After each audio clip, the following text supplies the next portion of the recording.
आप देख रहे हैं खामोश पन्ने। स्वागत है आप सभी का। आइए शुरू करते हैं। एक ऐसा प्रोजेक्ट जिस पर सिर्फ एक कंपनी नहीं बल्कि देश की तकनीकी साख टिकी हुई थी, पिछले 2 महीनों से ठप पड़ा था। ये कहानी शुरू होती है महाराष्ट्र के पुणे शहर के बाहरी इलाके में बनी एक अत्याधुनिक और हाई सिक्योरिटी टेक्नोलॉजी फैसिलिटी से, जिसका नाम था आर्यन स्पेस सिस्टम्स। ये कोई आम कंपनी नहीं थी। ये वही कंपनी थी जिसने पिछले 10 सालों में भारत के लिए कई advance space support system, defence logistics मशीनें और ऑटो नेविगेशन यूनिट्स तैयार की थी। इस बिल्डिंग में प्रवेश करने से पहले 3 स्तर की सुरक्षा जांच होती थी। बाहर से देखने पर यह जगह किसी 5 स्टार टेक कैंपस जैसी लगती थी, लेकिन अंदर का माहौल पिछले कुछ हफ्तों से भारी तनाव में डूबा हुआ था। इस कंपनी का सबसे महत्वाकांक्षी प्रोजेक्ट था ऑर्बिट स्टेबलाइजर यूनिट, एक ऐसा सिस्टम जो रॉकेट लॉन्च के दौरान माइक्रो लेवल पर एंगल, बैलेंस और रोटेशन को कंट्रोल करता था। यह यूनिट अगर सही तरीके से काम करती तो भारत भविष्य में बिना किसी बाहरी मदद के सैटेलाइट लॉजिस्टिक्स में आत्मनिर्भर हो सकता था। 11 देशों से मंगवाए गए हाई प्रिसिजन पार्ट्स और करीब 300 करोड़ रुपए की लागत से यह सिस्टम तैयार हुआ था। लेकिन दिक्कत यह थी कि हर टेस्ट में यह यूनिट ठीक 9 मिनट 12 सेकंड बाद खुद को शट डाउन कर देती थी। स्क्रीन पर एक ही मैसेज फ्लैश होता रहता, एंगुलर ड्रिफ्ट मिसमैच डिटेक्टेड। शुरू में लगा यह सॉफ्टवेयर बग है, फिर सेंसर की गलती मानी गई, फिर कंट्रोल यूनिट बदली गई, लेकिन हर बार नतीजा वही रहा, फेलियर। देश विदेश के बड़े बड़े इंजीनियर्स प्रोजेक्ट पर काम कर चुके थे। कोई अमेरिका से आया था, कोई जापान से, कोई यूरोपियन स्पेस एजेंसी से। सभी ने अपने अपने लेवल पर पूरी कोशिश की, लेकिन असली कोर प्रॉब्लम किसी की समझ में नहीं आई। मीटिंग पर मीटिंग हो रही थी, रिपोर्ट्स बदल रही थी, लेकिन मशीन की हालत जस की तस थी। कंपनी के भीतर यह चर्चा फैलने लगी थी कि अगर यह प्रोजेक्ट फेल हुआ तो आर्यन स्पेस सिस्टम्स का नाम इंटरनेशनल मार्केट से मिट सकता है। इस कंपनी की सीईओ थी राधिका वर्मा। उम्र लगभग 38 साल, तेज बोलने का अंदाज, सख्त फैसले और आंखों में हमेशा कंट्रोल की झलक। बाहर की दुनिया उन्हें एक मजबूत महिला लीडर मानती थी, लेकिन कंपनी के अंदर लोग जानते थे कि राधिका वर्मा को सिर्फ रिजल्ट दिखता था, इंसान नहीं। उनके लिए पद और डिग्री ही सब कुछ थे। जिस दिन से यह प्रोजेक्ट अटका था, उस दिन से उनका गुस्सा हर रोज बढ़ता जा रहा था। उन्हें साफ दिख रहा था कि अगर यह सिस्टम जल्द ठीक नहीं हुआ तो 900 करोड़ की इंटरनेशनल डील हाथ से निकल जाएगी और बोर्ड उन्हें जिम्मेदार ठहराएगा। उसी विशाल टेक कैंपस के एक कोने में, जहां किसी का ध्यान नहीं जाता था, कैंटीन के बाहर एक छोटा सा चाय का स्टॉल था। वही काम करता था अमन जोशी। उम्र 26 साल, साधारण कपड़े, शांत आंखें और चेहरे पर हमेशा एक अजीब सी गंभीरता। अमन दिन भर इंजीनियरों को चाय पिलाता, कभी कॉफी, कभी बिस्किट। लोग उससे चाय लेते थे, पैसे देते थे और आगे बढ़ जाते थे। किसी ने कभी उससे पूछा नहीं कि वह कौन है, क्या जानता है, क्या सोचता है। वह बस चाय वाला था। लेकिन अमन की कहानी यहां से शुरू नहीं होती। उसका बचपन मशीनों के बीच बीता था। उसके पिता रेलवे वर्कशॉप में टेक्नीशियन थे। बचपन में अमन स्कूल से सीधा वर्कशॉप चला जाता था। वहां घंटों बैठकर वह इंजन की आवाज सुनता, घूमते पुर्जों को देखता और सवाल पूछता। उसके पिता कहा करते थे, मशीन किताब नहीं पढ़ती बेटा, मशीन महसूस की जाती है। यही बात अमन के दिमाग में बैठ गई। पढ़ाई में वह हमेशा अव्वल रहा। उसने मैकेनिकल इंजीनियरिंग टॉप रैंक से पूरी की, लेकिन कॉलेज खत्म होते होते जिंदगी ने करवट ले ली। पिता की अचानक मौत और मां की गंभीर बीमारी ने उसे सपनों और जिम्मेदारियों के बीच खड़ा कर दिया। इलाज का खर्च इतना ज्यादा था कि उसे तुरंत किसी भी हालत में कमाई शुरू करनी थी। कई जगह इंटरव्यू दिए, लेकिन इलाज के कारण वह कहीं टिक नहीं पाया। आखिरकार उसने यह तय किया कि वह पढ़ाई नहीं छोड़ेगा, बस रास्ता बदलेगा। उसे पता था कि आर्यन स्पेस सिस्टम्स जैसी कंपनी में रोज कुछ नया सीखने को मिलेगा। इसलिए उसने वहां कैंटीन के बाहर चाय बेचने का काम शुरू किया। दिन में चाय, रात में किताबें, दिन में मशीनों की आवाज, रात में उनके ब्लूप्रिंट्स। वह सिस्टम्स को देखता, सुनता और समझने की कोशिश करता। पिछले 2 महीनों से जब ऑर्बिट स्टेबलाइजर यूनिट की टेस्टिंग चल रही थी, अमन ने भी उसकी आवाज सुनी थी।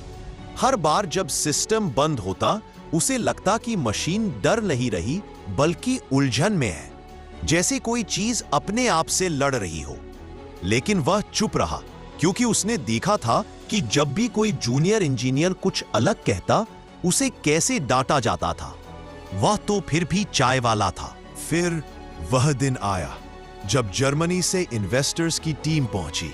यह आखिरी मौका था। उसी दिन फाइनल टेस्ट होना था। पूरे हॉल में सन्नाटा था। मशीन शुरू हुई, 9 मिनट पूरे हुए, 12 सेकंड बाद वही एरर। राधिका वर्मा का चेहरा गुस्से से लाल हो गया। उन्होंने इमरजेंसी मीटिंग बुला ली और कहा कि अगर आज समाधान नहीं निकला तो छंतनी शुरू होगी।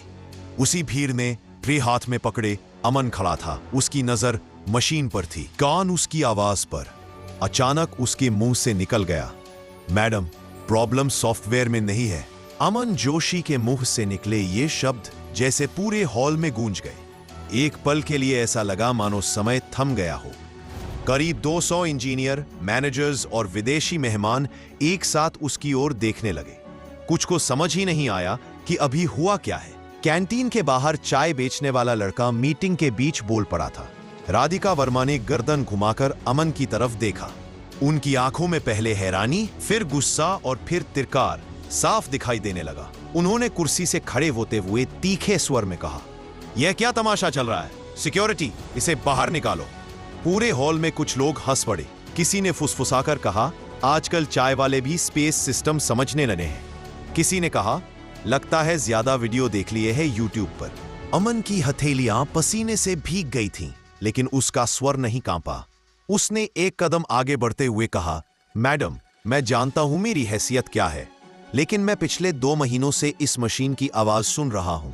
हर बार जब ये बंद होती है तो इसमें डर नहीं होता, इसमें कंफ्यूजन होता है। यह सुनकर राधिका का गुस्सा और बढ़ गया। उन्होंने ऊंची आवाज में कहा, तुम्हें पता भी है तुम किससे बात कर रहे हो? यह 300 करोड़ रुपए का सिस्टम है। इस पर दुनिया के सबसे बड़े इंजीनियर काम कर चुके हैं। तुम चाय बेचते हो, मशीन नहीं। हॉल में मौजूद कई इंजीनियर सिर हिलाने लगे। उन्हें भी यह सब बकवास लग रहा था। लेकिन उसी भीड़ में खड़े डॉक्टर मेहता, जो ISRO के रिटायर्ड वैज्ञानिक थे और इस प्रोजेक्ट के टेक्निकल ऑडिटर के तौर पर आए थे, चुपचाप अमन को देख रहे थे।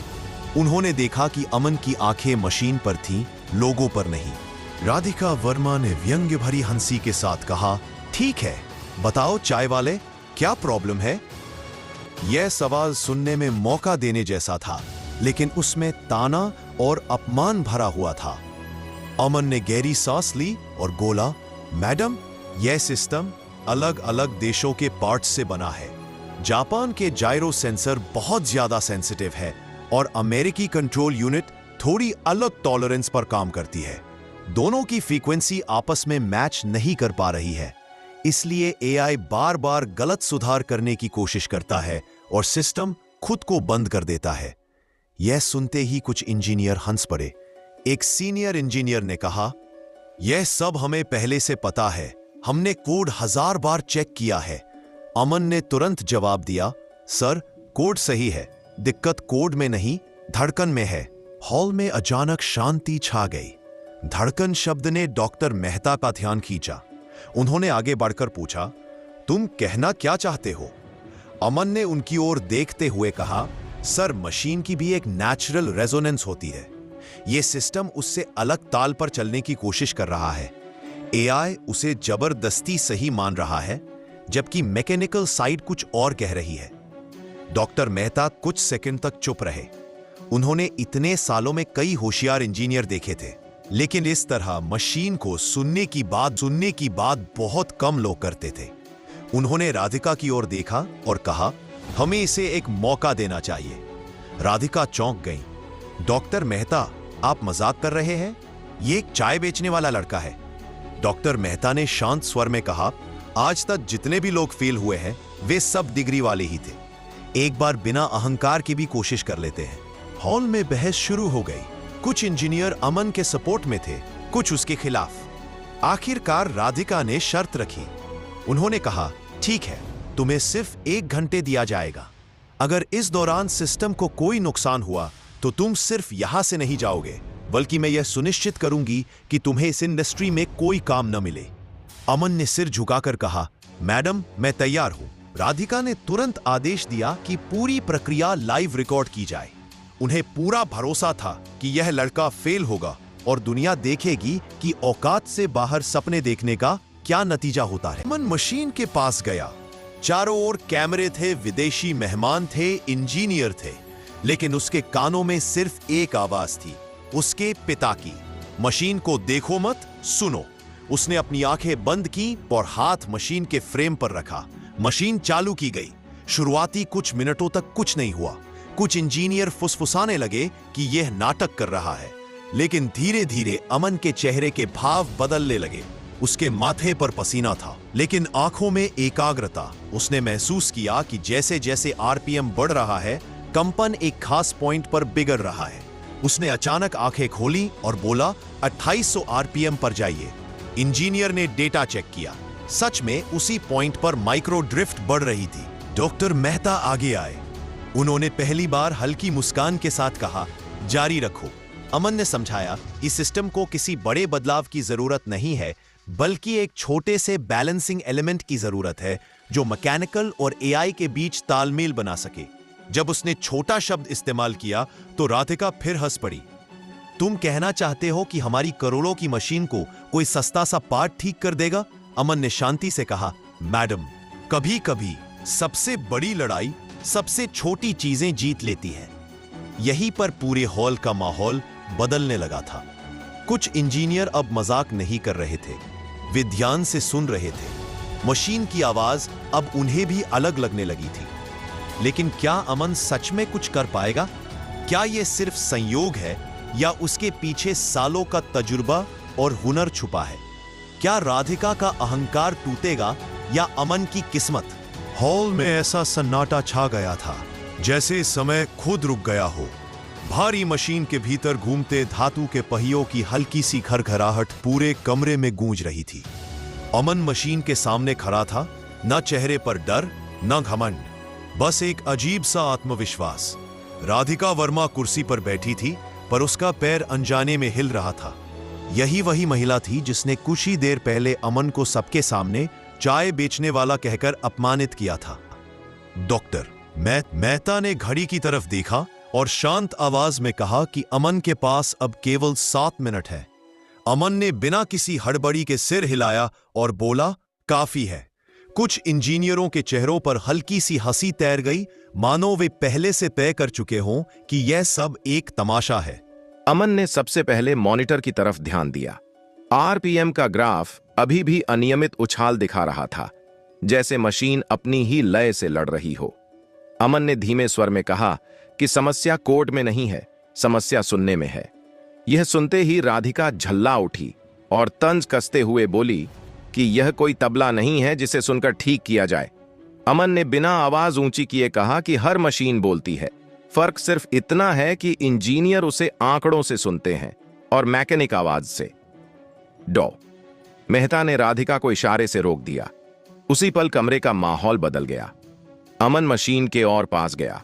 उसने हथेली को ठंडे धातु पर रखा और आंखें बंद कर लीं। सबको लगा कि वह नाटक कर रहा है, लेकिन कुछ सेकंड बाद उसका चेहरा गंभीर हो गया। उसने बताया कि मुख्य रोटर और सहायक डैम्पनर के बीच माइक्रोसेकंड का फर्क है, जो कागज पर दिखता नहीं पर कंपन में साफ महसूस होता है। इंजीनियरों ने डेटा फिर से चेक किया और पहली बार उनके चेहरे से हंसी गायब हुई। अमन ने कहा कि जब आरपीएम 2800 के पास पहुंचता है तो डैम्पनर आधा सेकंड देर से प्रतिक्रिया देता है, और यही छोटा सा अंतर पूरी मशीन को अस्थिर कर देता है। डॉ मेहता ने अमन को आगे बढ़ने की अनुमति दी। लाइव कैमरे चालू थे, निवेशक स्क्रीन पर देख रहे थे और पूरी कंपनी की सांसें अटकी हुई थीं। अमन ने किसी बड़े बदलाव का सुझाव नहीं दिया। उसने सिर्फ एक छोटा सा अलाइनमेंट बदलने को कहा। एक ऐसा बदलाव जिसे अब तक कोई महत्व नहीं दे रहा था। जैसे ही सेटिंग बदली गई, मशीन फिर से स्टार्ट हुई। इस बार उसकी आवाज अलग थी, ज्यादा स्थिर, ज्यादा संतुलित। आरपीएम का ग्राफ सीधा होने लगा। लाल चेतावनियां एक एक करके हरी हो गईं। पूरे हॉल में सन्नाटा टूट गया। मशीन निर्धारित समय से आगे चलती रही। 10 मिनट, 15 मिनट, 20 मिनट। निवेशकों की स्क्रीन पर स्टेबल ऑर्बिट अचीव्ड चमक उठा। तालियों की आवाज गूंज उठी। कुछ इंजीनियरों की आंखें नम हो गईं। राधिका वर्मा चुपचाप खड़ी थीं। उसके चेहरे पर न गुस्सा था, न अहंकार, बस एक गहरी हार की स्वीकृति। वह अमन के पास आई और पहली बार उसकी आंखों में देखा। फिर धीमे स्वर में बोली कि आज उसने एक बड़ी भूल से कंपनी को बचा लिया है। उस दिन के बाद कंपनी बदल गई। जो आदमी कल तक चाय परोसता था, आज बोर्डरूम में सम्मान से बैठाया गया। अमन को सिर्फ नौकरी नहीं मिली, उसे वह पहचान मिली जो कभी डिग्री से नहीं मिलती। राधिका का अहंकार टूटा। इंजीनियरों की सोच बदली और कंपनी ने समझ लिया कि असली प्रतिभा कपड़ों या पद से नहीं, नजर और अनुभव से पहचानी जाती है। और अमन, वह आज भी चाय बनाता है, पर अब जब मशीनों की आवाज आती है तो पूरी कंपनी ध्यान से सुनती है, क्योंकि कभी कभी सबसे बड़ा समाधान सबसे शांत आवाज में छुपा होता है। अगर आपको यह कहानी पसंद आए तो लाइक, शेयर और सब्सक्राइब जरूर करें, ताकि ऐसी और प्रेरणादायक कहानियां आप तक पहुंचती रहें।